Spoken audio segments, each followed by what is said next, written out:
it wasn't easy for my parents to accept me, for my mother especially to accept me, because she didn't understand the whole thing, what is actually wrong with me. But I felt just like a girl. And then when I was 9 years old, then I discovered that this is really just who and what I am. Because since the age of 9 years old as well, then I just actually got my first boy crush. And I just couldn't change the fact that how I felt and about my feelings. Then as I grew up, then it came to a point where I fell in love and and and and actually discovered that this is the kind of person who I am. And society kind of like, in a way, a few of them also rejected me because they said to me that, yeah, it's a sin and it discriminated me and God hates it and you weren't born like this. And it was very painful and it was very hurtful. And it came to a point where I've also even been through a lot that there it was abused involved as well. That people say to me, yeah, if you want to be a woman, and they would literally force themselves on me because and abused me. And so it became so worse that I grew up with this trauma and with this hatred inside of me. But it still didn't change.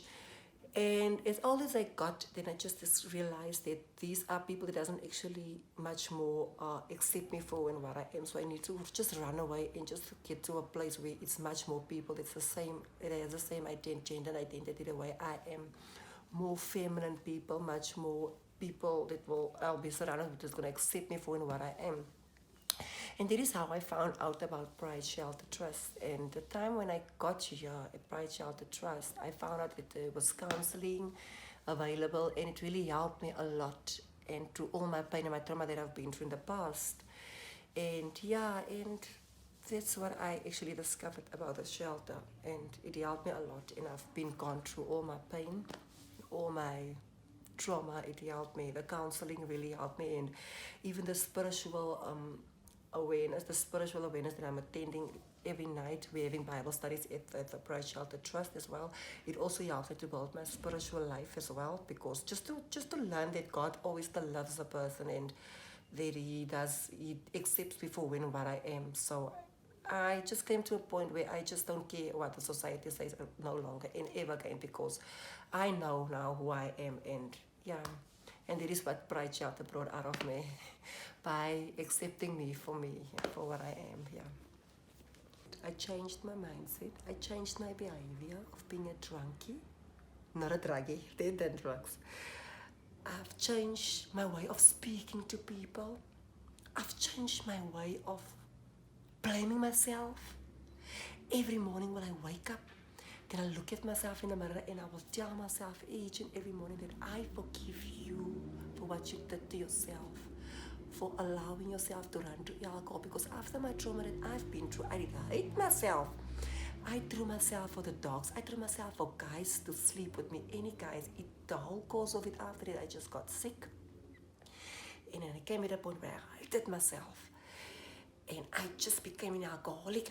But I couldn't be without alcohol. Each and every day I had to drink. Now, every morning when I wake up, I'm so grateful for God for what I made of myself, and for even opening my heart for God to come and live inside of me.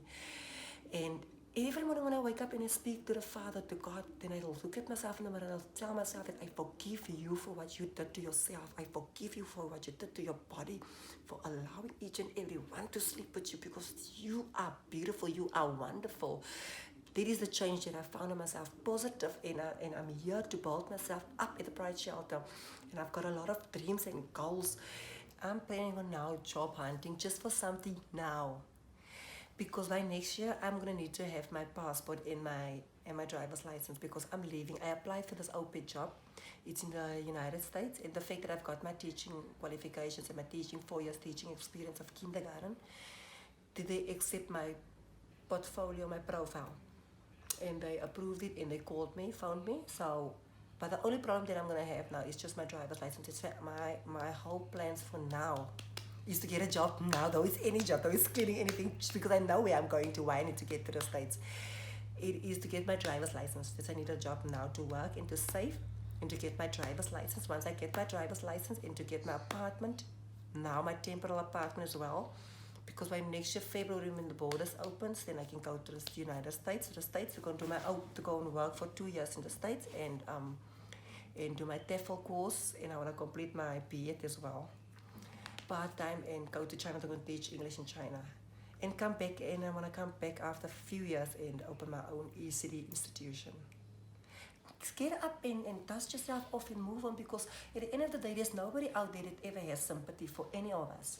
Nobody ever feels our pain. So you're the only one that can lift yourself up. You're the only one that can encourage yourself to move forward in life, and to have, because you've got the ability of strength, you've got the wisdom, you've got the knowledge, not the other person, not the person that have hurt you. That person move on in his life, they move on. You need to forgive, you need to forget about them, and you need to focus on yourself and forgive yourself for what you did to yourself, and move on and go find something better, because there's something beautiful out there that is waiting for you.